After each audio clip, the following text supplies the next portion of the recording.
Hey coin collectors, and welcome to DC Coin World International Coin Channel. And today it's the 1995 Jefferson nickel from the United States of America, and we have three beautiful ones here.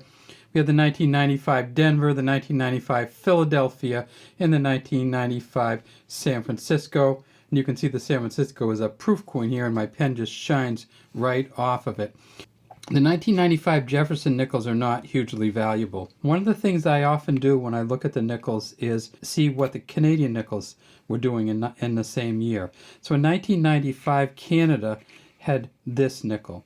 And this is the third portrait of Queen Elizabeth II. It's the Dora de Petrie Hunt. Elizabeth II, it says behind her, by the grace of God, Queen. We see it has a pearled outer rim, so these are all dots that go around. None of them come close to touching. She's wearing the George V state diadem or crown in this portrait. And then we get to the back and it's the beaver. And it's worth just looking at the Canadian coins just because some of these are so cool on the back. We had a maple leaf on each side of a 5 cents. KG there for George Kruger Gray. And this actually was touched up a little bit by Thomas Shingles. We see that this is also beaded around the outer rim in Canada 1995.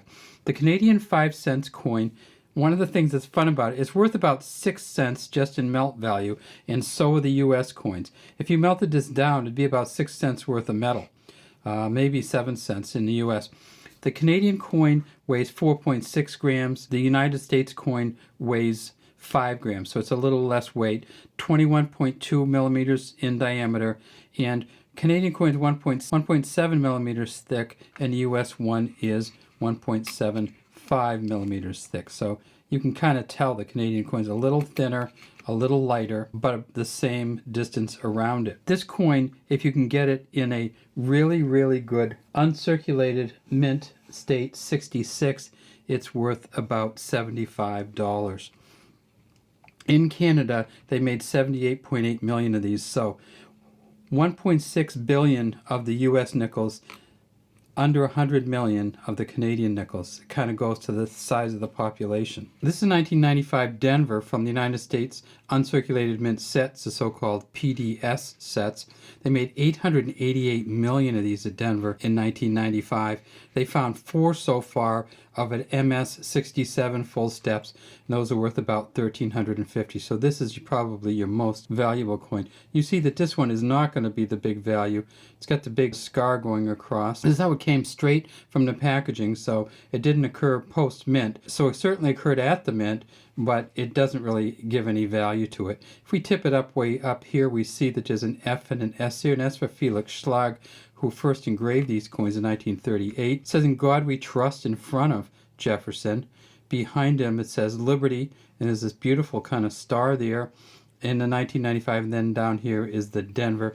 We tip it up, we see it's a smooth edge coin, and we get it over on the back, and we see that this is in pretty good shape, other than that scarring on the front.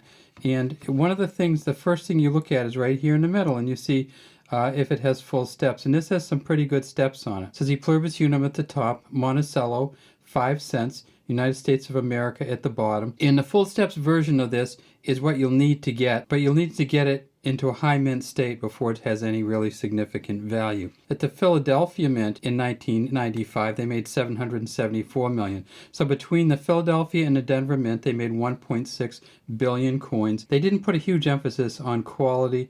They just got the coins out. Same thing, Liberty, we got the star. The P looks pretty good here. We tip it over and we see that this one has some pretty good steps here.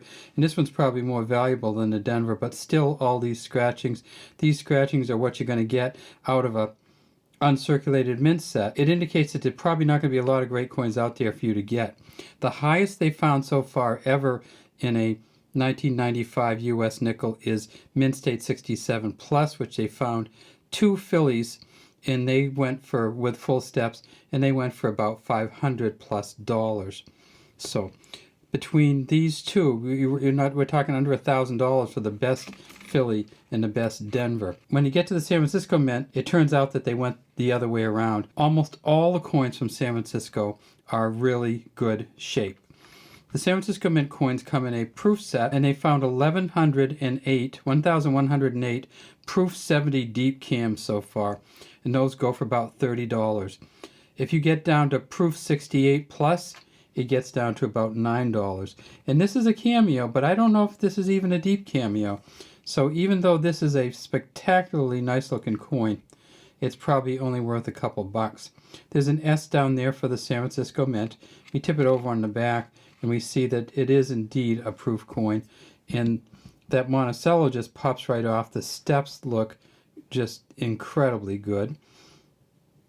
Same, everything else on here is pretty much the same. Take a look for these coins out there. They, like I said, they're not going to be hugely valuable. What that means for collectors like you and me is that we can get some of the best coins available for this year for not that much money. You should be able to get a Mint State 65 set of the three of these, the S, the P, and the D, probably well under $50 for Mint State 65 set. So look for them out there. You're not going to make a huge amount of money on any of these unless you can find one that's over a Mint State 67, and no one so far has found one. Have a great day from DC Coinroll International Coin Channel. Love to have you subscribe to the channel. Leave any comments you have in the comments section.